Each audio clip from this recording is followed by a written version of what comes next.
magacayga waa maxamed cabdishaale wasiirka agriculture and livestock waxaan halkan ila joogaa niman aan wada shaqeyno hay'ado kala duwan oo ay kamid yihiin Kenya Red Cross department kale oo kamid ah special programs National Drought Management Authority iyo chairmanka departmental committee agriculture and livestock of the county assembly of Garissa waxaan idinku yeerin maanta halkan aan idinka warrano dhawrka naga soo gaareen ayaxa soo gaaray Garissa County saddexda bari aan soo dhaafnay ilaa muxuu bilowday taariikh 3 Jimcaha aan soo dhaafnay ilaa iyo shalay nala joog ilaa maanta waan rajaynaynaa inuu meel qaar lagu sheegi doono ilaa hadda ayaxa asaga muxuu dhib gaarsiiyay 3 sub county oo ay kamid yihiin Lagdera dhawrka ay ka gaareen Qoryaale Afweyne Garufa Madogaashi Town Barfin iyo Janju Lagdera sub county ilaa iyo 110 kilometer distance ayuu socday muxuu saameeyay ilaa iyo 15 square kilometers within Lagdera sub county Dadaab sub county ayaa muxuu soo gaaray magaalooyinka Kuma Xumaato Alikunne Medina muxuu saameeyay ilaa iyo 10 square kilometers sub county Dadaab Balambala sub county wuxuu soo gaaray Boolaqoox Dujis Ashadin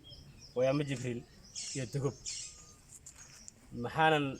ognahay ilaa maanta inuu ka baxay sub county-ga ka sii baxay Lagdera sub county uu sii gaaray ilaa Darhad Isiolo county Balambala sub county muxuu saameeyay ilaa iyo 1700 hectar yuu saameeyay ayaxa asaga warkana soo gaarayna maxay yihiin meelo kamid ah deegaanka Dadaab in ayaxa meeshii uu ka guuro laga kiciyay arigii daaqay cooska asaga in uu ku dhamaaday oo ilaa iyo 100 ilaa 150 neef oo ay ku dhinteen xaqiijin ma hayno inay sababta ariga u dhintay ay tahay cooskii meeshuu ka kacay ayaxa uu cunay awgeeda iyo sabab kale inay yihiin iyo inay sabab kale keeneen oo hadda aan hubsan doono insha Allah taala waxaan ku talagalnay dawladda goboleedka Garissa hadaan nahay inaan hagaajinay coordination unit oo xarun ku leh ATC Agricultural Training Center oo ka soo horjeeda Almond hay'adahan kala duwan ee Red Cross NDMA County Government of Garissa National Government Coordination Office County Commissioner's Office inaan baabuura shaqaalayaal kala duwan dad volunteers iyo wax alla wixii loo baahnaa oo hub iyo qalab aan isku keenay ATC ay noqon doonto xarunta looga duulayo meel alla meesha lagu sheego ayaxa asaga marka dadweynaha reer Garissa waxaan ka codsanaynaa in ay la soo xiriiraan Department of Agriculture oo ka soo iyadana ku dhagan Almond saacad kasta oo arrintan ay maqlaan telefoonada iyo dadka la soo xiriiri doono waan siin doona magacyadooda si ugu dhaqsi badan maanta gudaheeda laakiin xarunta laga coordinate gareynayo in aan la dagaalno ayaxa maxay noqon doontaa Agricultural Training Center oo bawro ilaa 6 shaqaale fara badan oo kala duwan crop production experts veterinary doctors livestock experts ay joogaan maxaan xiriir leenahay dawladda sare oo keentay diyaarado magaalada Wajeer joogaan ee boorka Wajeer oo lagu talagalay ayaxa in lagu buufiyo meel alla meeshu tagaba maalin dhaweeyto Garissa meesha ay soo dhaweedo imaadeen maxay ahayd Baraki oo ay maalinka buufiyeen maxaan ka codsanaynaa dawladda sarena in ay sida ugu dhaqsi badan diyaaradaha soo diraan meelaha ayaxa lagu sheego iyo meelaha uu ka kacayba loo buufiyo si saameyn hadda kadib uu noogu sii yeelan ayaxa asaga dadweynaha maxaan ka codsanaynaa wax alla waxay sameyn karaan ayag shakhsi ahaan meesha joogaan inay qabtaan tan labaadna waqtiga arkaan ayaxan meel alla meesha soo gaaro si ugu dhaqsi badan inay annagana la soo xiriiraan ugu dambeyntii waxaan sameynaynaa annaga dawlad ahaan inaan hand spraying badan aan sameyno meel alla meesha ayax uu ka kaco ama meel alla meesha markaa ka baqdo diyaan aan lanahay oo aan ku talagalsanaysa ugu dhaqsi badan inaan guda galno si breeding iyo si dhalin ayax meel alla meesha joogo insha Allah taala intaan ka bixin saacada tawsiir aan kugu soo celiyo arigii dhamaaday oo aad sheegtay wali inaadan warar fiican ka haynin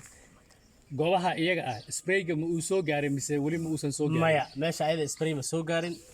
diyaaradda spray gareynaysa ma soo gaarin gacan baa lagu spray gareynin waa tan aan leenahay sababaha ariga uu dhintay ma ayax meeshii degay wuxuu ka tago cuno ku dhintay mise sabab kala jiraan saas awgeedaan ugu dirnay maanta veterinary doctors inay sample soo qaadaan oo aan ogaano sababta ma taas ama cudurrada kale oo ka dilaaci jirin wadanka baa saameyntaas lahayd insha Allah. Okay. بسم الله الرحمن الرحيم magacayda waxa la Maxamed Doow Aadan ani wax badan kuma sii daraayo waxaan ka hadlayaa arrimaha hadda gargaarka aan sameyn karno sidii hadda Kenya Red Cross iyo partners ka kale wasiirka ayaa ka hadlay saameyntii iyo dhibaatadii oo ayax hadda uu keenay laakiin anaga hadda Kenya Red Cross danaay masa hay'adaha samafalka waxaan ku caawinaynaa sidii volunteers oo kale aan ku caawinaynaa oo dagaalka ayaxa la dagaalamayeen iyo waxaan bixinaynaa gawaari oo ku hawlgalna baan bixinaynaa hadda hay'adda Red Cross danaay waxaana ku sameyn karnaa oo Kenya Red Cross wacyigelin ayaan community u sheegaynaa inaan ku wacyigelino meelaha ayaxa oo ka dilaacay inay la soo xiriiraan ATC oo committee-dan hadda aan form gareynay anaga oo multi sectoral oo yani oo ku kaaban dawladda sare dawladda dhexe iyo hay'adaha samafalka intaas baan hadalkayga ku soo dhameynaa magacayga waa Daawud Aadan Dabar MCA Daanyarka and agriculture committee chair in the county assembly marka maalin hore aniga waxaan gaaray markii ayax wala bixinayo waxaan gaaray macallimiin ilaa iyo waxaan ka bixinay ilaa banaani agteeda wadi aan banaani ma gaarin banaani agteeda soo noqday oo ku daalay marka shaqo fiican bay qabatay county shaqo fiican bay qabteen laakiin waxa maartay shaqadan maartay xoogeeda waxa maartay wayna saacideen national government iyo hay'adaha samafalka oo mahadsan yihiin laakiin national the regional locust control board oo headquarter Ethiopia yaa maartay shaqadan nooga fardhuuban oo maartay ayagana u xil saaran ayay shaqada development ma aha waa shaqa dawladda sare marka dawladda sarena xafiiska waxay ku qabaan Nairobi ay ku leeyihiin halda national government in Nairobi marka shaqa fiican baan qabanay waxay ila tahay dadka in la wacyigeliyo oo si fiican loogu sheego waxaa jira oo aan ogaaday boda baa meel aan la gaari karin oo gaariyaalka ay gaari karin yaa bodayaal ay qaadan fara badan marka dadka ayagana in maartay la motivate gareeyo si fama maartay aan harka loo bixiyo ayax yaan ka codsanayaa county government marka hal ogaado dadkaas insha Allah hadda in gobolka meel uu ku haray ma jirtaa ayaxa hadda meel uu ku haray ma jiro laakiin hadda meesha uu maray raadkiis koronkor ayuu ku dhalay koronkor inuu ku dhalay waa xayla meesha swampina ma ahayna koronkor inuu dhalin baa laga yaabaa meel habeen bariyayna ma sheegi kari waxa ay meesha dogab habeen buu bariyay waa laga yaabaa in maartay la fiiriyo oo waxa weeyo aan laamahan farax badan ee dawladda sare dawladda dhexe iyo hay'adaha samafalka anaga la kaashanay NEMA inaan gaarno meesha aan fiirino si aan isku ogeeyo wasiirka